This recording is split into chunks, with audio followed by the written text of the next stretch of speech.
Tapi orang yang ingin menemukan Lailatul Qadar, dia harus sudah berjaga sejak awal Ramadan. Jadi nggak boleh pakai ilmu ngincer. Tahu ilmu ngincer? Tanggal 20 Ramadan nggak terawih, 21 terawih, 22 perek lagi, 23 masuk lagi, 24 nggak ke masjid. Temennya tanya, kenapa nggak ke masjid? Ini kan bukan malam ganjil, nggak turun Lailatul Qadar. Saya kira yang kayak begini dapatnya bukan Lailatul Qadar, boleh jadi Lailatul Qadar. Orang yang ingin menemukan Lailatul Qadar itu, dia harus berjaga-jaga sejak awal Ramadan. Inilah diantara tugas kita, memanfaatkan waktu-waktu yang punya nilai istimewa. Itu ada dalam agama. Dalam setiap minggu ada hari istimewa. Dalam setiap hari ada jam-jam istimewa.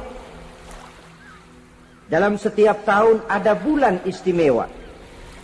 Coba, dalam setiap minggu ada hari istimewa, hari Jumat. Dalam setiap hari ada jam-jam istimewa, sepertiga malam yang terakhir. Antara jam 2 sampai menjelang fajar di kala subuh, itu saat-saat istimewa. Di samping saat istimewa, Allah pun menyediakan tempat-tempat yang istimewa. Solat di Masjidil Haram, pahalanya 100.000 kali ketimbang solat di masjid-masjid lain. Begitu di Masjid Nabawi misalnya, ini tempat yang istimewa. Lailatul Qadar, waktu yang istimewa yang diberikan kepada kita untuk kita manfaatkan dengan sebaik-baiknya. Toh dalam kehidupan bernegara saja misalnya, kan pada setiap tanggal 17 Agustus itu presiden memberikan grasi ampunan kepada para entah itu tahanan politik dan sebagainya. Ada yang mendapat potongan tahanan. Waktu-waktu yang istimewa.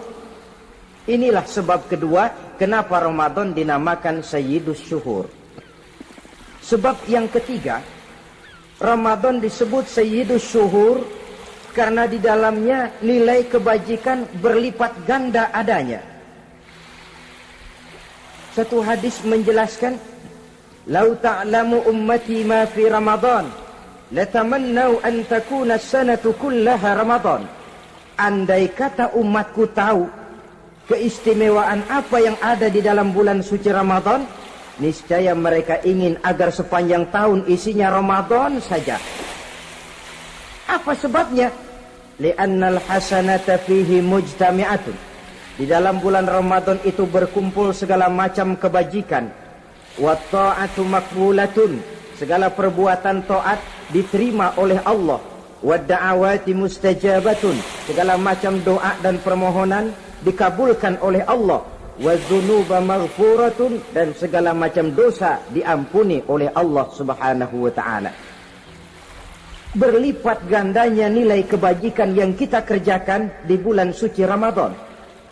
Itu sebabnya seorang muslim dalam menyambut bulan suci Ramadan penuh dengan sikap kegembiraan. Kata baginda Nabi, "Man fariha bidukhuli Ramadan, haramallahu jasadahu 'alan niran." Siapa orang yang gembira dengan datangnya bulan suci Ramadan, Allah haramkan badannya dari api neraka. Gembira menyambut Ramadan artinya bagaimana? Apa Ramadan datang terus bakar petasan? Bukan. Pukul beduk? Bukan. Apa gunanya pukul beduk kalau nggak puasa? Apa gunanya bakar mercon kalau tidak melaksanakan ibadah di bulan suci Ramadan? Gembira menyambut datangnya Ramadan dalam arti mempersiapkan diri untuk melaksanakan ibadah dengan sebaik-baiknya di bulan suci Ramadan ini. Ma'asyiral muslimin rahimakumullah. Yang terakhir, kenapa Ramadan disebut Sayyidus Syuhur? Karena di dalam bulan suci Ramadan ada perintah melaksanakan ibadah puasa. Apa istimewanya ibadah puasa? Pertama, yang dipanggil untuk melaksanakan puasa itu iman. Ini panggilan istimewa. Allah menyatakan, Ya ayyuhalladzina amanu kutiba alaikumusiyam. Hai orang-orang yang beriman, diwajibkan atas kamu berpuasa. Iman yang dipanggil untuk melaksanakan ibadah puasa. Contoh, satu hari di depan rumah kita lewat tukang pepaya, tukang duku, tukang duren. Kita panggil satu tukang pepaya. Bang, pepaya, berhenti dulu sebentar. Kira-kira yang merasa tukang pepaya berhenti enggak? Berhenti. Ini tukang duku sama tukang duren berhenti enggak? Tentu tidak berhenti karena tidak dipanggil.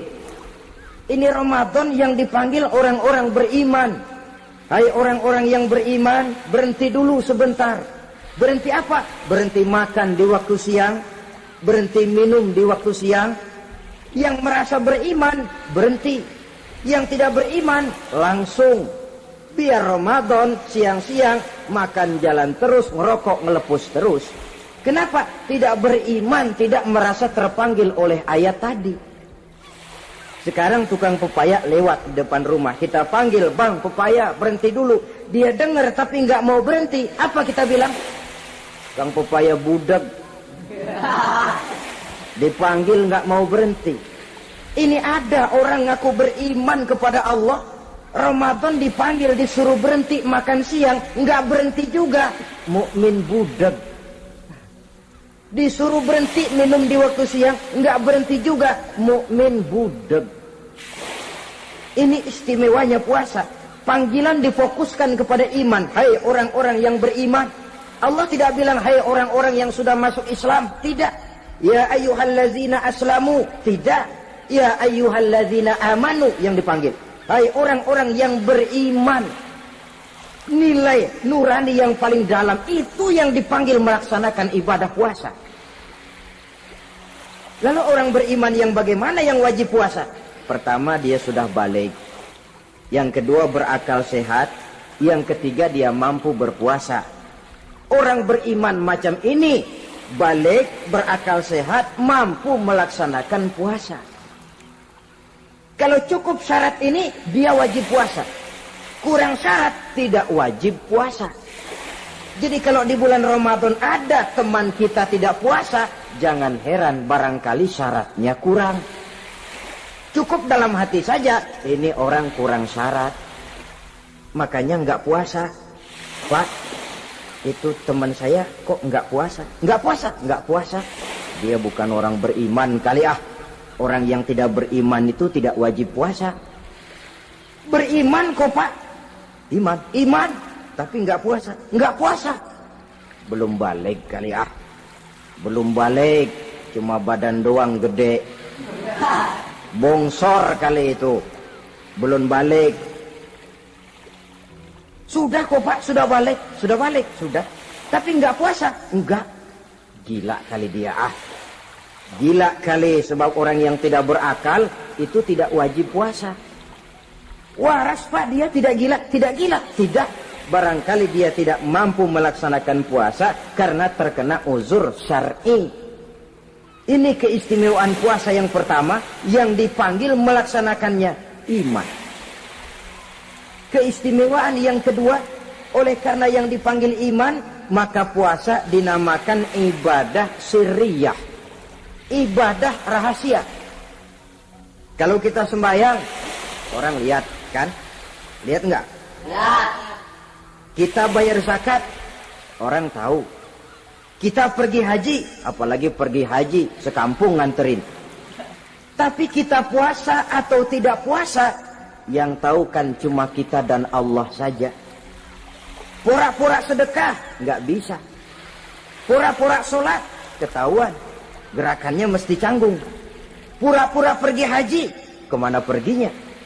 Tapi pura-pura puasa, gampang. Namanya ibadah sirriyah. Bulan puasa, jam 8 pagi, makan. Keluar rumah, bibir lap yang kering. Jalan lemesin dikit. Ada angin, belaga miring. Temennya tanya, lu lemes amat, gue lagi puasa nih. orang lain bisa dibohongi. Sebab puasa memang merupakan ibadah sirriyah yang tahu cuma kita dan Allah saja. Karena dia ibadah rahasia, puasa ini sulit terkena penyakit riya. Ibadah yang lain karena kelihatan orang, gampang kena penyakit riya, to show only.